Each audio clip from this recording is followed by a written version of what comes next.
Deu certo. Era a ligação. Tudo bem? Tudo bem, doutora Suzana? Como vai? Estamos bem, em casa. Então tá bom. Então, a gente acabou de entrar online aqui no Instagram da Clia.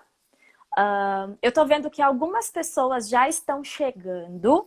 A gente vai esperar um pouquinho para iniciar, para dar tempo das pessoas irem chegando, sinalizar a gente se elas estão conseguindo ouvir bem, se elas estão conseguindo nos ver bem. E aí a gente começa a nossa live programada para hoje. Ok. Enquanto isso, eu vou para um outro lugar que tem melhor acesso à internet. Perfeito. Enquanto isso, as pessoas vão chegando. Vocês que acabaram de entrar na nossa live, vão posicionando a gente se vocês conseguem nos ouvir bem, se o áudio tá bom, se o vídeo tá bom. São informações super importantes para a nossa live correr bem. Olha, a Juliane comentou aqui que o áudio e que a imagem tá ótimo. Que bom. Bom, doutora, você consegue me ver e me ouvir bem também, né? Sim, excelente. Perfeito. Bom, gente, enquanto vocês vão entrando, nós estamos aqui em isolamento social, em quarentena. Também está isolada, doutora? Conta pra gente. Estou isolada na medida do possível. Às vezes eu preciso ir para o consultório atender um pacientinho que não dá para fazer uma consulta por telemedicina, que é o que o Ministério da Saúde está recomendando. A Sociedade Brasileira de Pediatria tem conversado bastante conosco, pediatras, nesse sentido, da gente também facilitar a vida dos nossos pacientes e nos comunicarmos com eles com mais essa ferramenta, né? Porque nós, pediatras, conversamos muito com os nossos pacientes por telefone, independente da pandemia. Mas agora, principalmente, a gente precisa estar perto estando longe, né? E aí, quando não tem solução, tem que fazer o exame mesmo e eu me desloco para o consultório.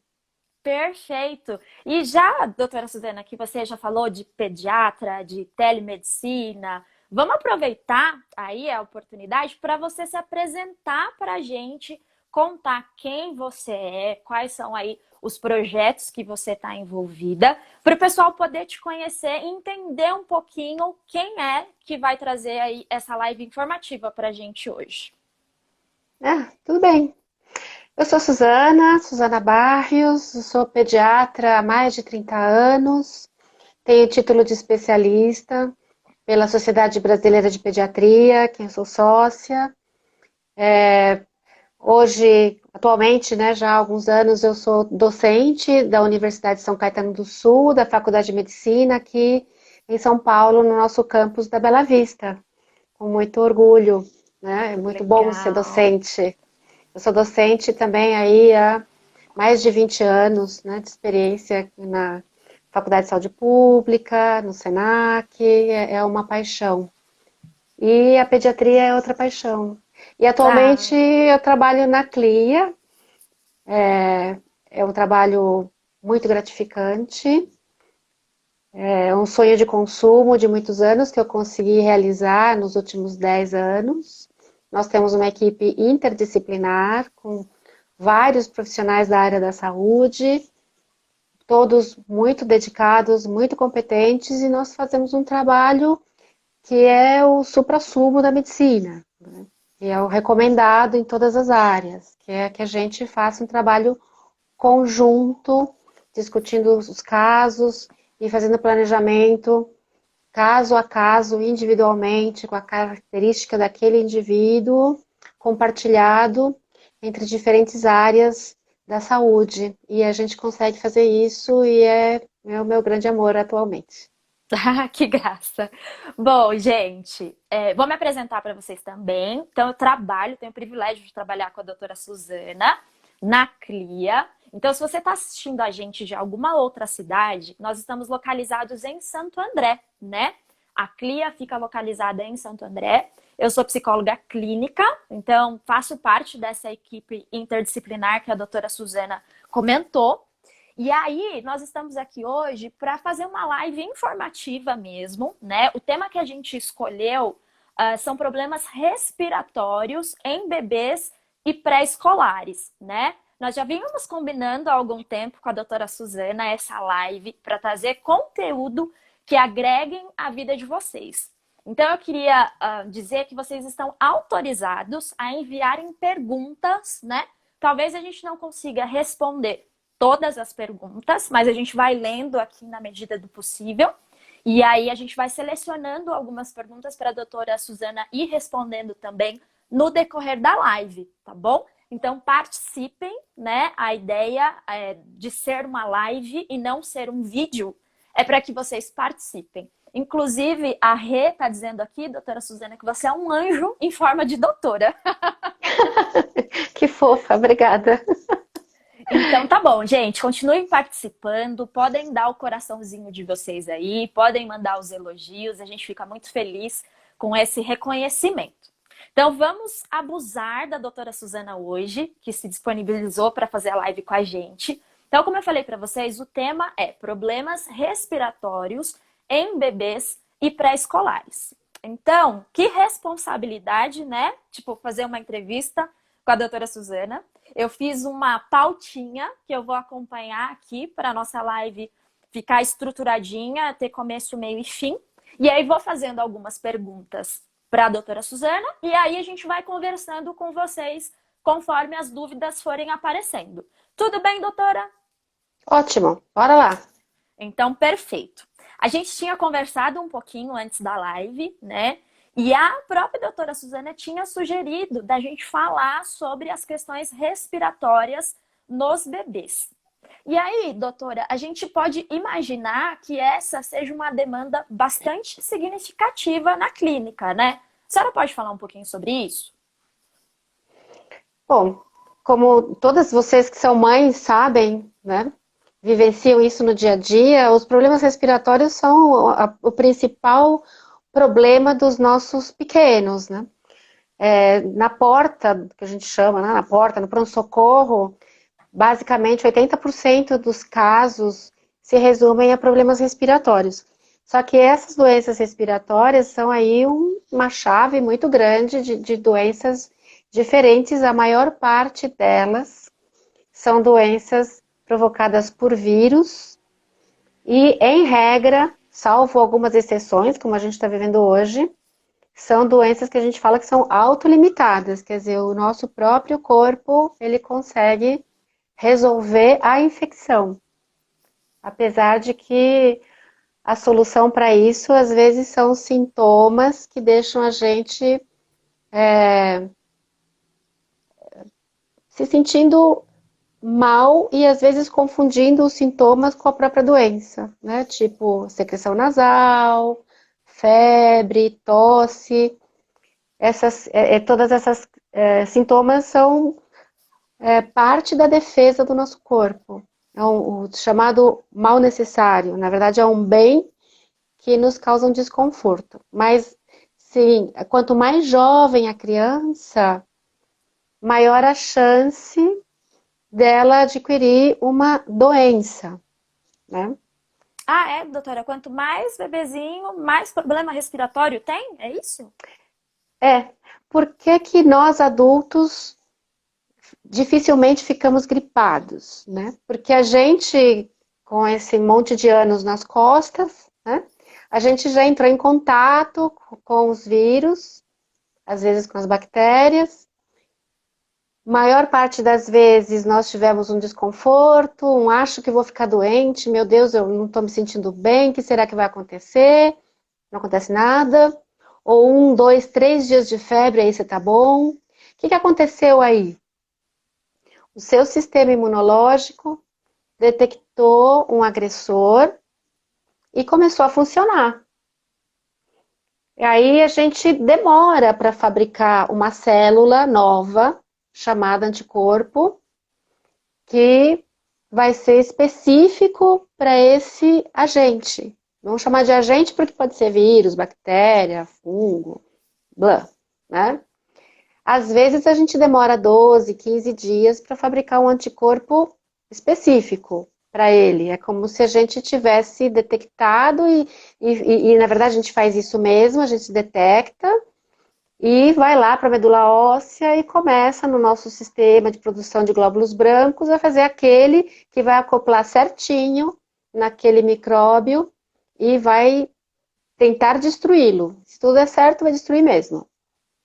Caramba, mas a gente vai esperar todo esse tempo doente, aí o seu corpo, né, que já tem aí bilhões de anos nas costas, né, de experiências, né, e já se programou para te ajudar ao longo de toda a nossa existência, a gente foi se aprimorando. Então a gente faz coisas de imediato. De imediato, o que que você faz para combater um agressor que pode te causar uma infecção? Você queima ele, certo? Uhum. Ele não resiste a altas temperaturas. Então o seu corpo faz o quê? Eleva a sua temperatura a um nível que não te prejudique, mas que mate o vírus, mate a bactéria, seja lá quem for. Isso se chama febre, Então, né? a febre é uma forma de tentar nos defender do vírus. A febre é a primeira é, ferramenta, vamos dizer assim, que o nosso organismo lança a mão para nos defender. E ela é muito eficaz. Tanto que ela é eficaz que até 3 dias de febre a gente combate 80% das nossas infecções. Olha que legal. Aí a gente fica Super super mega interessante. preocupado e toca dar remédio para baixar a temperatura. Não está errado, né? Porque todo mundo que teve febre sabe que é chato, a gente se sente mal, o corpo dói. Então, sim, se você está sofrendo, vamos aliviar o sofrimento, certo? Toma Aham. lá sua dipirona, né? Seu paracetamol, não tem problema. Mas não fica angustiado, porque você sabe que aquela febre é do bem. A febre não vai te causar um mal. Em Tá. regra, né? A maioria das vezes, a febre não vai te causar um mal. E Tá. aí, por outro Aproveitando, lado, doutora, diga, desculpa te interromper, imagina, mas é que tem uma pergunta aqui relacionada à febre. Eu acho que é o tô Nicolas. vendo. Ele perguntou: alguém pode morrer de febre? Alguém pode morrer de febre? Até pode, né? Chamada febre maligna, né? Que é uma febre que passa dos 42 graus. Você já viu, Aline, alguém com febre de 42 graus? Não, a gente percebe que o sinalizador é 38, 39 e a gente já fica mais assustado, né? É, eu, nos meus 36 anos de carreira, nunca tive um paciente com 42 graus, certo? Por quê? Porque para a gente ter uma febre maligna, em regra, a gente está com uma outra doença muito ruim e a gente já entrou em falência. Então, o corpo ele não está conseguindo manter várias coisas importantes no nosso organismo, entre elas a febre. Então, quando a gente chega nos 42 graus, provavelmente a gente já tem uma série de outras coisas no nosso corpo que não estão indo bem. É extremamente raro a gente chegar nesse nível de temperatura, ok? Então, sim, pode, mas é a coisa, o raro do raro do raro do raro. Não quero que vocês vão Ok. ficar pensando agora que porque eu tenho febre, eu vou chegar numa febre que vai me causar mal. O corpo tem uma inteligência e ele vai aumentar a nossa temperatura à medida da necessidade para combater aquele micróbio, sem ultrapassar o limite que nos faça mal. Isso é uma coisa que todos nós temos que ter na mente. Nós nos autoprotegemos. Então, a febre, ela nos protege. E se ela está passando aí dos 3 dias regulamentares, pode ser que isso signifique que ela sozinha não vai dar conta do recado. E aí, se Uhum. você não foi no médico ainda, é o momento de ir para ver se a gente vai poder ou precisar ajudar o nosso corpo com alguma medicação específica. Às Ok. vezes sim, às vezes não, ok? Tá certo. Doutora Suzana, a gente viu aqui que a Ana já mandou perguntas em relação ao coronavírus. Nós vamos falar a respeito do coronavírus, inclusive a gente vai falar de outras gripes mais agressivas. Tá um pouquinho mais para frente na pauta, a gente vai voltar e aí a gente vai respondendo perguntas em relação ao corona e outras gripes, tá bom, gente? Doutora, quais são os problemas respiratórios mais comuns nas crianças e bebês, né? E quais são os mais graves, assim? O que mais que a senhora tem visto no consultório? Você tinha me falado antes que quanto mais jovem, maior a chance de ficar doente. Aham. Então, terminando essa explicação, sim, porque o bebê, ele não entrou em contato com micróbios, então ele não tem aqueles anticorpos que a gente tem porque a gente entrou em contato, ok? E porque nos primeiros 2 anos de vida, o sistema imunológico, ele ainda está imaturo.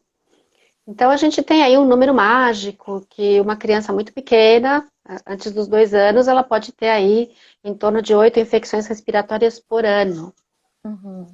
Quanto maior o contato que se tem com outros indivíduos, maior a chance de adoecer. Então, por isso que as mães ficam preocupadas, que meu filho vai entrar na escola, então ele vai ficar mais doente. Ele tem mais chance de ter gripes e resfriados, porque ele vai ter mais contato com outras crianças, né? Daí fica uma dica.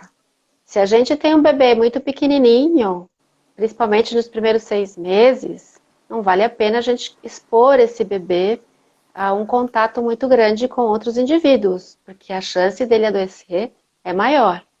Tipo, uma festa, né? Um lugar fechado com muita gente. Lugar fechado com muita gente é shopping no final de semana, né? Festa de aniversário, buffet, aquela reunião da família de um almoço de domingo com muita gente numa casa fechada, um churrasco. E, por mais que a gente fale, mas também isso, também igreja, né? Igreja é um lugar fechado com muita gente, né? Como eu costumo dizer, Deus está em todas as partes, né? E os Uhum. bebês não são pecadores, então ele vai ter oportunidade, quando for mais velho, de ir às igrejas. Claro, Então, mas não precisa levar o bebê. até os 6 meses é melhor evitar qualquer tipo de aglomeração. Qualquer tipo de aglomeração. Nós não estamos falando do Covid, nós estamos Uhum. falando de resfriado comum, né? E Porque imagina só agora, né? agora, fica em casa, né? Sim. Hashtag fica em casa.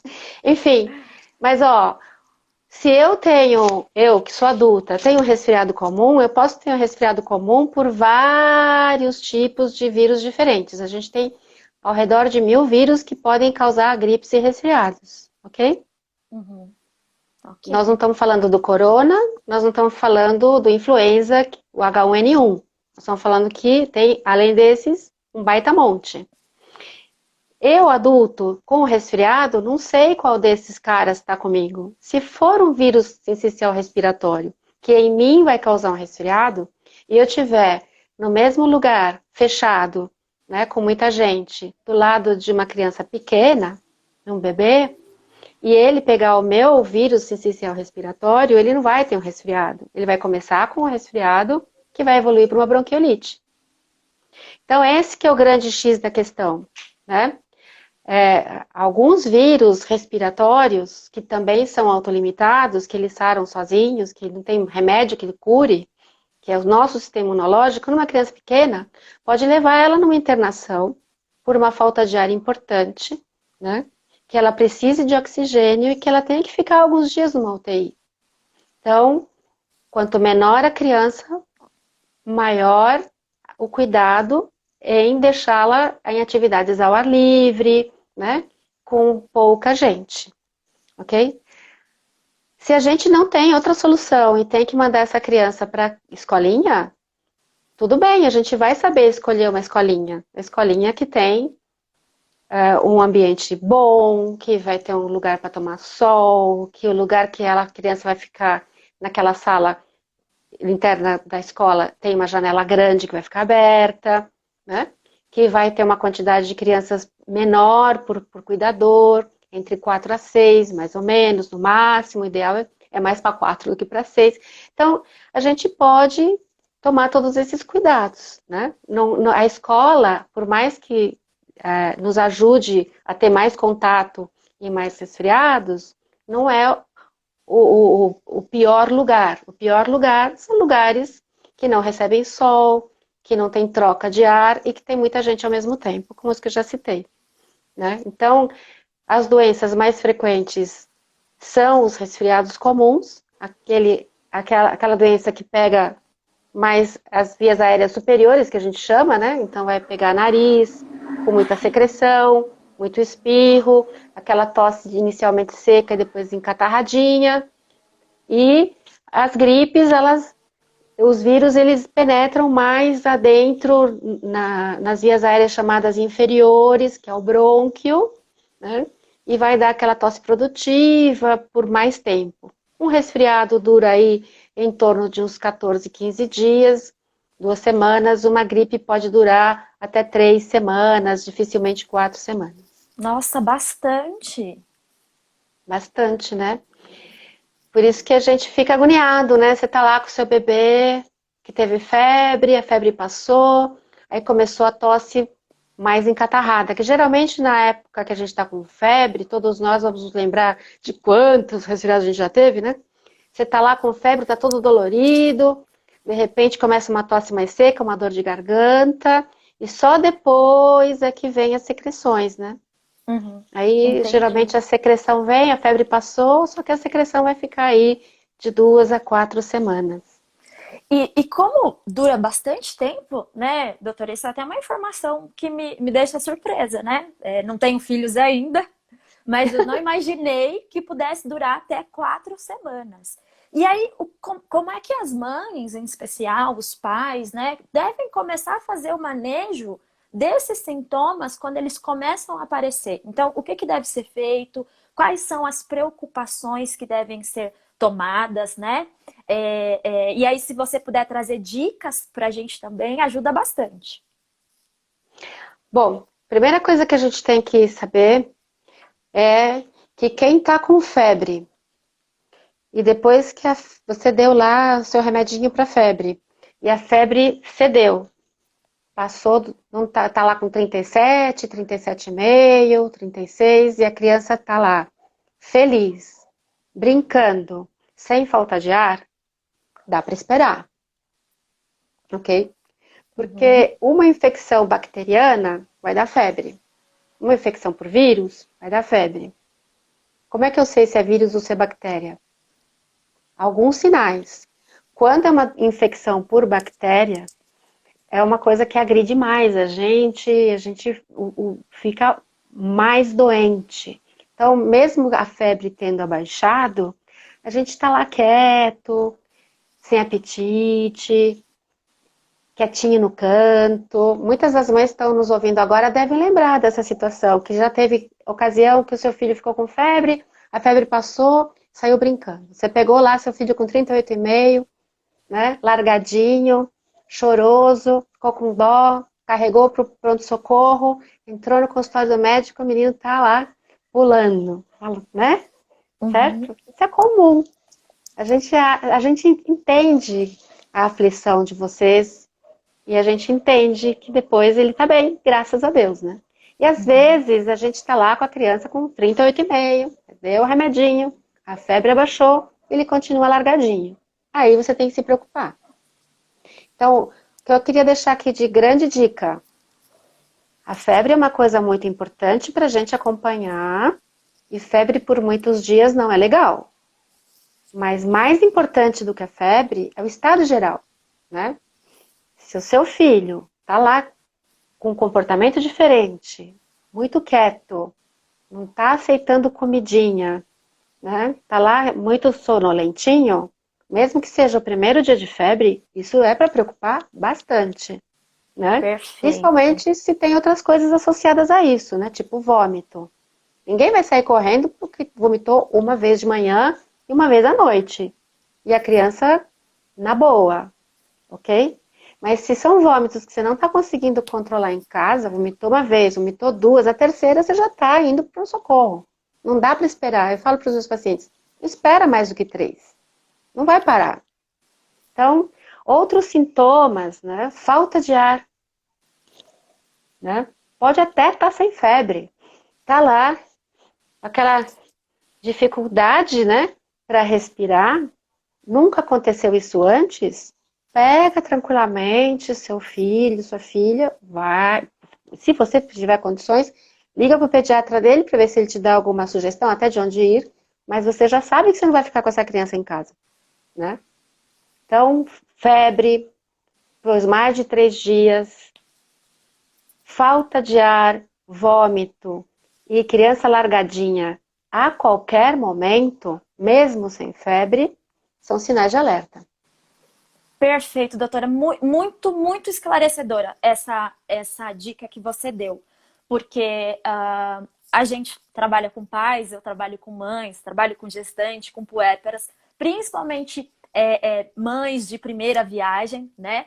Tem uma ansiedade aí bastante significativa, né? E eu percebo que é uma dúvida muito grande, né? Qual que é o momento que eu devo começar a me preocupar? Qual que é o momento que eu tenho que ir para o hospital, né? Então, para ver se eu entendi bem o que a senhora falou, olhe o quadro geral, o conjunto de sintomas, né? Não pegar um único sintoma, como a febre, por exemplo, e entrar em desespero, mas olhar o conjunto de sintomas associados. Mais ou menos isso? Sim, isso mesmo, e principalmente agora. O que que a gente. Agora nós estamos numa situação muito ímpar, né?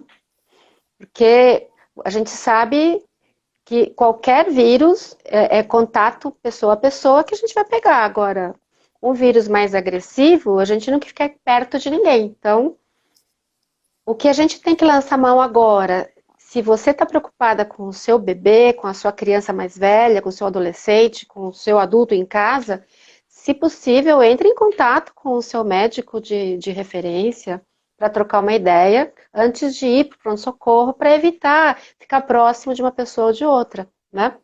É, essa é a minha grande dica. E se você não tem um médico de confiança que você tenha condições de estar conversando com ele nesse momento, por algum motivo, né? É o que você falou agora, Aline. É o conjunto da obra. Comecei a ter febre agora, né? Tô sem falta de ar, não vomitei. Baixou a temperatura, parece que nada aconteceu. Dá para esperar. E aproveitando esse gancho, doutora, dessa dica, antes de correr para o hospital, entre em contato com o médico da sua confiança. No comecinho da live, você tinha falado sobre teleconsulta. É teleconsulta, né? Isso. Explica pra Telemedicina. gente, explica pra gente o que é isso, né? Eu, por exemplo, nunca tinha ouvido falar sobre esse termo, sobre essa possibilidade de atendimento. E eu acho que é uma dúvida também de muitas pessoas. Explica pra gente o que é isso. A gente tem discutido no Brasil, nesses últimos tempos, principalmente do ano passado para cá, tinha-se intenção de autorizar o teleatendimento, né? A consulta, a telemedicina. É um campo que tem suscitado muitas discussões entre os especialistas das vantagens, desvantagens, então não havia ainda se chegado a uma conclusão a favor, e isso ficou em stand-by, vamos dizer assim, ok? Uhum. Porque a gente, na nossa área, a gente preza muito o contato pessoa a pessoa, né? Fora a época do coronavírus. Então é muito importante, a gente na área da saúde, você também você sabe perfeitamente o que estou te falando, a questão do acolher, né? Do conversar, do entender o contexto deste indivíduo, que é diferente do outro indivíduo. Então, se não fosse nesta situação agora, o ideal é uma consulta presencial. Só que como que a gente vai agora, né, ajudar as pessoas se a gente está dizendo evite aglomerações? Ok? E o pronto-socorro é um lugar onde, naturalmente, nós nos aglomeramos quando estamos doentes, né? Você está lá na recepção, uma cadeirinha do lado da outra, e nós estamos esperando ali. E nesta época que nós estamos vivendo, começou o outono, daqui a pouco o inverno, é a época de pico de gripe e resfriado, né? É a época do ano que a gente mais tem gente nos pronto-socorros. Todo mundo já viveu isso algum dia na vida, de ficar lá 1, 2, 3, mais 4 horas de fila de espera de pronto-socorro. Então, como evitar isso? Então, emergencialmente, da epidemia, né, o Ministério da Saúde autorizou a nós médicos e demais profissionais da saúde, psicólogos, né, fisioterapeutas, TOs, que a gente faça consulta como a gente está fazendo aqui agora, né, por uma plataforma virtual que permita que nós conversemos nos olhando e avaliemos a necessidade deste paciente precisar ou não de um exame físico. Então, no caso dos médicos, a gente pode fazer esse atendimento para detectar gravidade ou não e se esta consulta por uma plataforma pode nos ajudar a dar alguma orientação que evite que o paciente tenha que ir para um pronto-socorro. Detectado que não, que a gente tem dúvidas e precisamos fazer um exame físico desse paciente, ele vai ser orientado a fazer uma consulta presencial. Entendi. Então, doutora, vamos imaginar que eu preciso de uma teleconsulta agora. Onde eu vou? Tem um site? Tem um aplicativo? Como é que eu acho isso? Bom, nós temos dois tipos de possibilidade de teleconsulta. Numa urgência ou no caso, por exemplo, no meu caso, eu sou pediatra. Eu tenho alguns pacientes que eu vejo, os bebês principalmente, né? Tem alguns bebezinhos aí, bem novinhos, que precisam ser acompanhados mês a mês. Não porque eles estejam doentes, mas para orientar as famílias, para ver se está com um desenvolvimento neuropsicomotor adequado, né? Tipo assim, já está dando risadinha com 2 meses, já está pegando objetos com 4 meses, e por aí vai, né? Então, esta consulta, se de comum acordo com as famílias, né, ela pode ser feita de forma virtual, ok? Assim como imagino uma consulta com um psicólogo, né, pode ser preferencialmente, né, que não depende de um exame físico, deve ser feita virtualmente do que vocês se encontrarem, né, tem toda a questão do deslocamento, da sala de espera, do consultório, tudo isso, né? Então, nestes casos, dá para fazer uma consulta desde que seja de comum acordo entre ambos. Perfeito. Ok? Numa emergência, a minha sugestão é que você entre em contato com o seu médico de confiança e veja a possibilidade dele estar fazendo essa consulta virtual com você.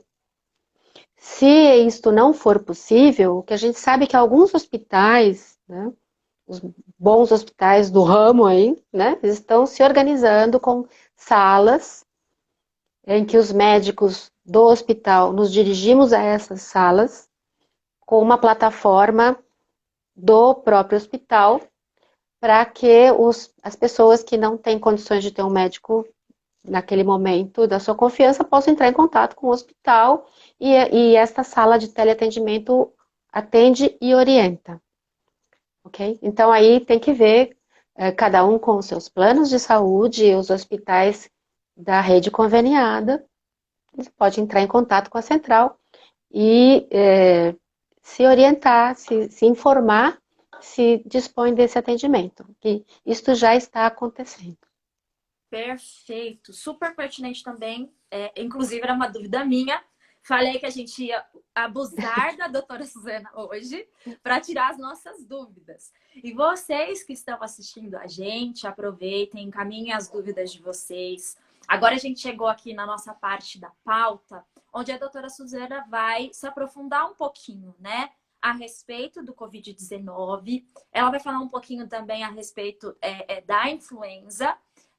A Ana tinha mandado uma pergunta no comecinho da live, que era como o Covid-19, por exemplo, pode começar a se manifestar em um bebê.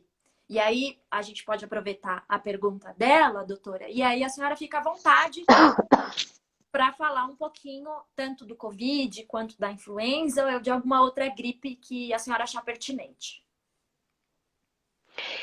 Então, gente, o Covid, né, a Covid, né, Covid-19 é o nome da doença, né, que é causada por um dos 7 coronavírus conhecidos no mundo hoje, né. Desses 7 coronavírus conhecidos, 3 são mais, que a gente chama de virulentos, mais agressivos, né? De todos eles, o coronavírus, o SARS-2, né? Ele é o mais virulento de todos. Nós já tivemos outras epidemias por corona em 2002, se me falha a memória, 2012, né? Todas no Oriente, no, e elas foram menos agressivas, vamos dizer assim, do que no sentido de se disseminarem com tanta velocidade como o coronavírus. A característica do coronavírus é essa capacidade que ele tem de se disseminar rapidamente e infectar pessoas uma velocidade espantosa, como a gente viu aí, que nós fizemos 100 dias, hoje, se me falha a memória, né? Ontem, hoje, 100 dias desde o primeiro indivíduo detectado na China, ok? Vai começar, gente, como qualquer gripe, como eu falei para vocês, né? A gente tinha aí uma ideia de que a gente tem algo em torno de 1000 vírus diferentes que provocam gripe e resfriado.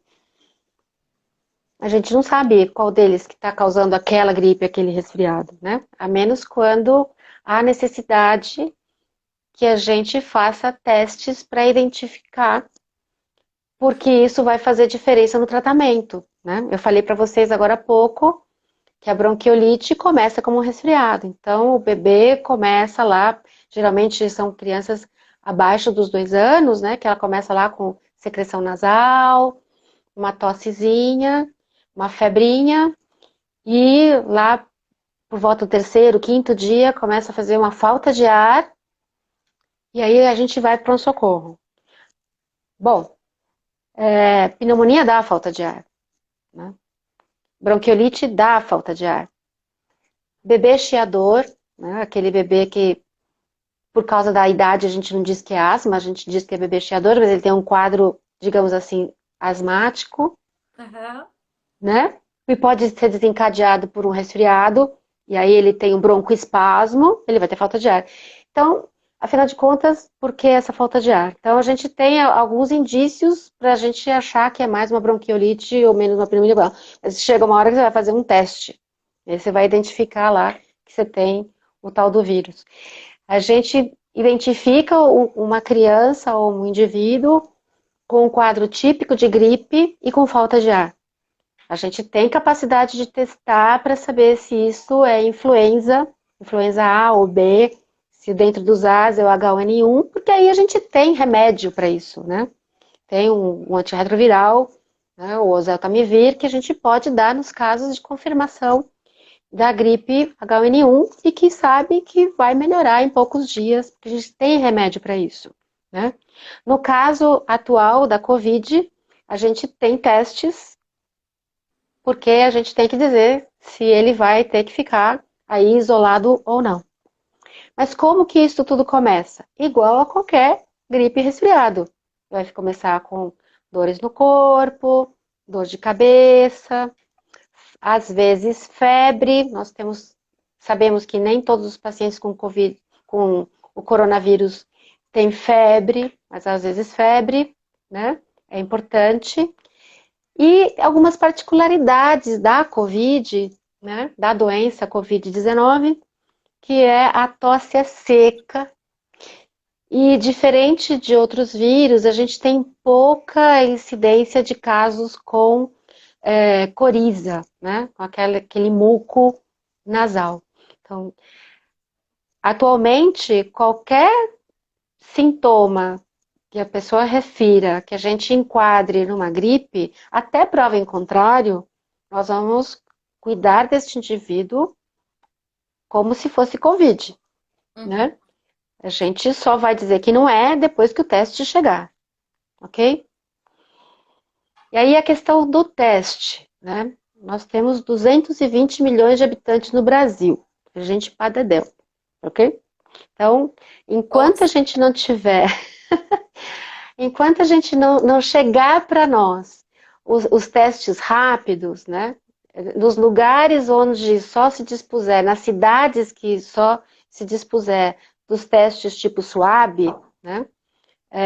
Esse teste não pode ser feito em todo mundo ainda. Pelo menos a política, até o momento, adotada nos nossos estados, é de fazer os testes em todos os casos de gravidade, ok? Uhum. Então, todo mundo que tiver sintomas de gripe e resfriado, até prova em contrário, vai ficar em casa, isolado.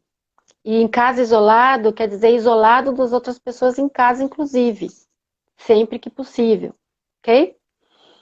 Se você tá com tosse, falta de dor de garganta, desculpa, dor de garganta ou febre, tosse, com esses sintomas juntos ou separados, ok? Tem que ficar quietinho e isolado. Se aparecer dificuldade para respirar, mesmo que seja, eu tô aqui quieta, sentada assistindo televisão, tô bem, mas aí eu levanto, a minha casa tem escada, eu vou subir a escada para subir no andar de cima, fico cansado. Eu percebo que o meu filho, ele quer brincar, começa a brincar, ele para e fica ofegante. Gente, qualquer suspeita de falta de ar é sinônimo de hospital, ok? Isso é muito importante. Se tiver com falta de ar, for para o hospital, detectar que de fato a oxigenação está um pouco mais baixa, está cansadinho e começar a tratar rapidamente, a chance de sucesso é muito grande, muito maior do que ficar esperando em casa. Perfeito. Então, resumindo, né? O Covid começa como qualquer outra gripe resfriado, com as particularidades que a maior parte dos casos a tosse é seca, né?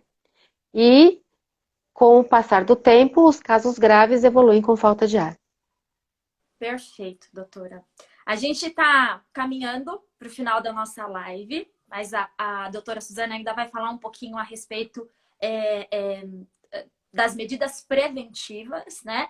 Em especial em relação ao Covid, né? A gente começou a live falando a respeito de resfriados comuns. E a doutora Suzana tinha falado que pensando aí em resfriados comuns, quanto mais novo o bebê for, maior a probabilidade dele ter problemas respiratórios. E aí a sugestão foi que, se possível, né, pelo menos até os 6 meses de idade, dentro do mundo real e perfeito, ainda assim, dentro até os 6 meses de idade, o que puder evitar de aglomeração, melhor. E eu ainda falei, né? Imagine agora.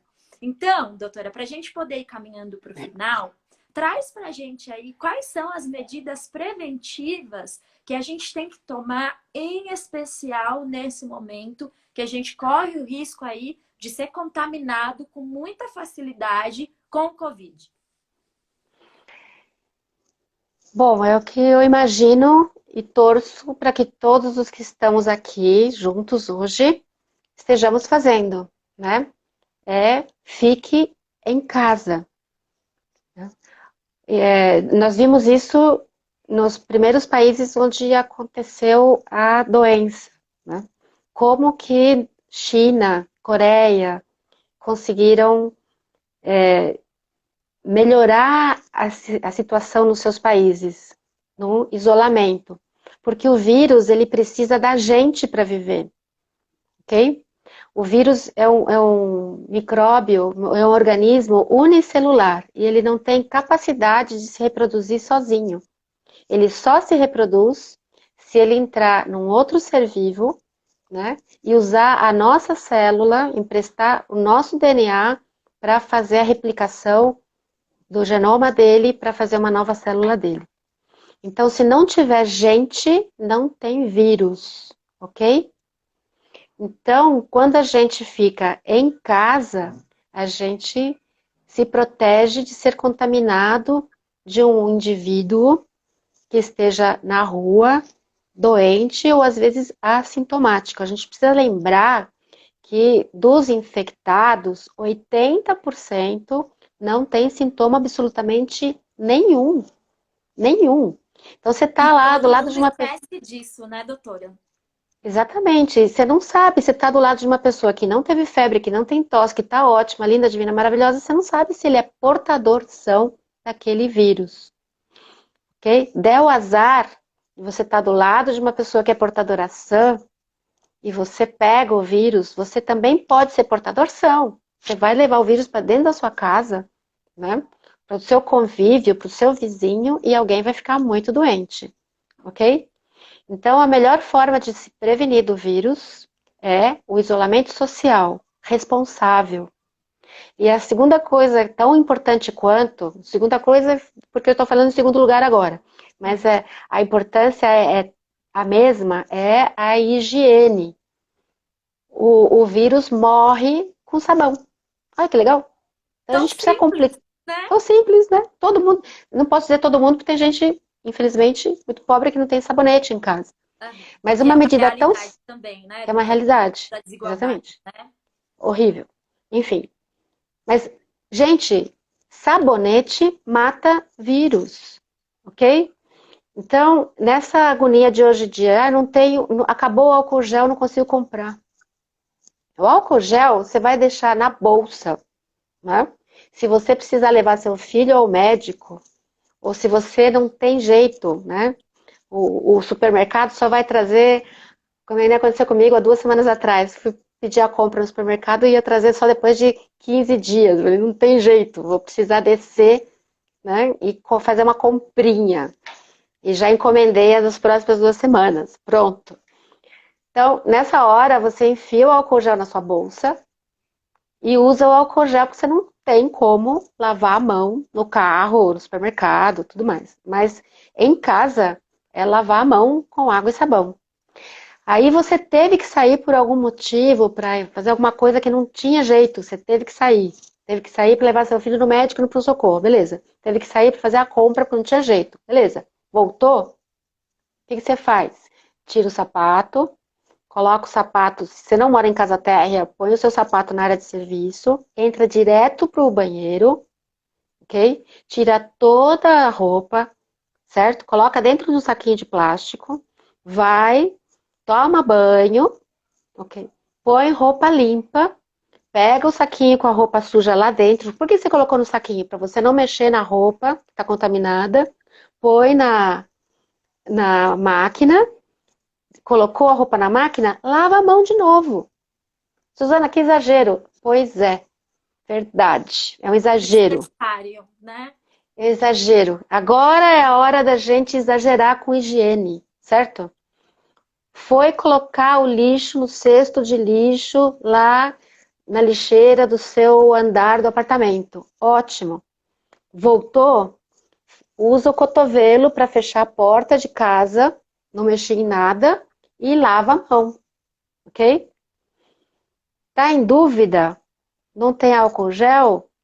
Pega a Cândida, dissolve 25 ml em 1 litro d'água de Cândida, isso vai dar meio copinho de café, e deixa lá e limpa a maçaneta na hora de entrar em casa, ok? Então, entrou em casa, tirou o sapato, trocou de roupa, tomou banho, colocou roupa limpa, saiu para fazer qualquer coisa, que seja colocar o lixo, voltou, lavou a mão, limpou a maçaneta, certo?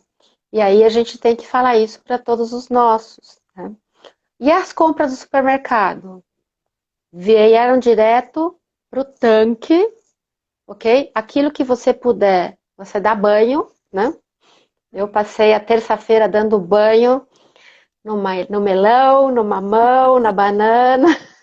Me identifico. E até postei lá no meu Insta, porque eles ficaram lindos de banho tomado. Tudo que for lata, saco, que possa tomar banho de água e sabonete, não complica a sua vida. Dá banho de água e sabonete em todas as compras, né? As embalagens que não consiga fazer isso, você tá lá com sua cândida dissolvida, pode passar a cândida naquilo que você acha que vai estragar se você colocar debaixo d'água. Acabou de limpar, o que você vai fazer? Tcharam! Lavar as mãos, ok? Certo? Perfeito. É assim que a gente evita. Não tem vacina ainda. Tem muitos estudos sendo feitos, muitos lugares ótimos, confiáveis, é, estudando, claro, e um dia a gente vai ter uma vacina. Isso, até prova em contrário, vai demorar aí algo ao redor de um pouco mais de um ano. Eu fico torcendo para isso tudo estar errado, essas estatísticas, essas previsões, e que a gente tenha vacina antes. Mas, enfim, vamos ter este horizonte. Medicamentos, tem vários sendo testados, vários, ok? Tem muito estudo sério com alguns remédios antirretrovirais e outros remédios. E até o momento a gente não tem evidências científicas de que de fato este ou aquele possa ser usado à larga, tá bom? Tem algumas coisas que parece que já estão dando um certo em pacientes graves em UTI, tá? Então, nesse momento, o remédio é a nossa responsabilidade. Perfeito. Ficar em casa e lavar a mão, trocar de roupa, e o sapato de andar na rua não é o sapato de ficar em casa. Tá ótimo. Gente, eu imagino, eu tenho aqui outras dúvidas. Tinha uma dúvida aqui que passou e que eu gostaria de fazer, mas a gente não consegue porque o Instagram derruba a gente quando o tempo acaba. Então, se a gente não finalizar, a pergunta pode ficar pela metade e aí não vai adiantar.